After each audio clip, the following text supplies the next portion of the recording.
Sino yan? Ako to pre, yung kapitbahay mong pogi. May bibigay lang ako sa yung Pasugo Magazine. Ikaw pala yan pre. Salamat nito ha. Akala ko si Bombay na. Buti nagkita tayo kalbo. Isa ka rin ba sa mga nabigyan ng pasugo mula sa Iglesia ni Cristo? Ang pamamahagi ng mga babasahing pasugo ng mga kaanib sa Iglesia ni Cristo ay isa sa paraan nila upang ipamahagi ang kanilang pananampalataya at ito ay ibinibigay nila ng libre. May iba na tumangging bigyan ng pasugo. Para sa iyo, Yoko, pero wag mag-alala dahil hindi naman sila namimilit. Tanggapin mo to! Ayaw call! Ang pasugo na katumbas ay mensahe na mula sa Diyos ay naglalaman ng mga balita at impormasyon tungkol sa iba't ibang pangyayari sa loob ng iglesia sa buong mundo. Ba, ayos to ah. Isa pa nga. Ito rin ang ginagamit na instrumento upang ihayag ang mga maling aral na itinataguyod ng ibang relihiyon.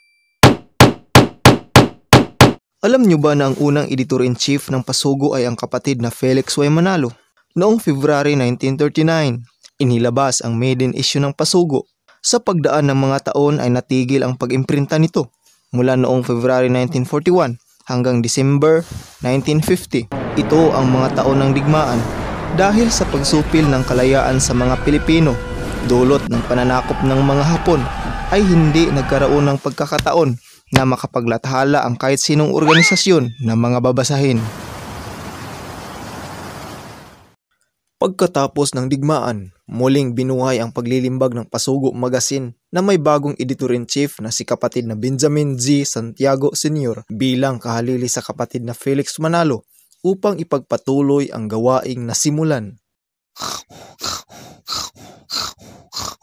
Pre, gising pre. Gising na pre. Pre, gising!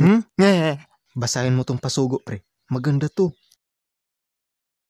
Hanggang sa kasalukuyan, ang Pasugo ay nananatiling totoo ang layunin sa pagbibigay ng inspirasyon sa pagpapatibay sa buhay espiritual ng mga kapatid at nagsilbing kasangkapan sa pagmimisyon. Ang malinaw na testimonya ng maraming tao na nagpasyang lumipat mula sa kanilang dating relihiyon at umanib sa Iglesia ni Cristo ay patuloy na naging bahagi sa mga nilalaman ng Pasugo. Ganoon din ang mga kapatid na namamalaging matatag at masigla sa pananampalataya sa kabila ng sari-saring pagsubok at kahirapan na kanilang nasasagupa. Ang malalim na dahilan na nag-udyok sa mga kapatid na makapiling ang kanilang mga mahal sa buhay, mga kaibigan, kakilala at kababayan sa tunay na pagsamba at paglilingkod sa Panginoong Diyos ay naipadama sa pamamagitan ng Pasugo. Kaya para sa dagdag na kaalaman, basa-basa din pag may time. Huwag puro TikTok. Giây phút em gặp anh là em biết em si tình.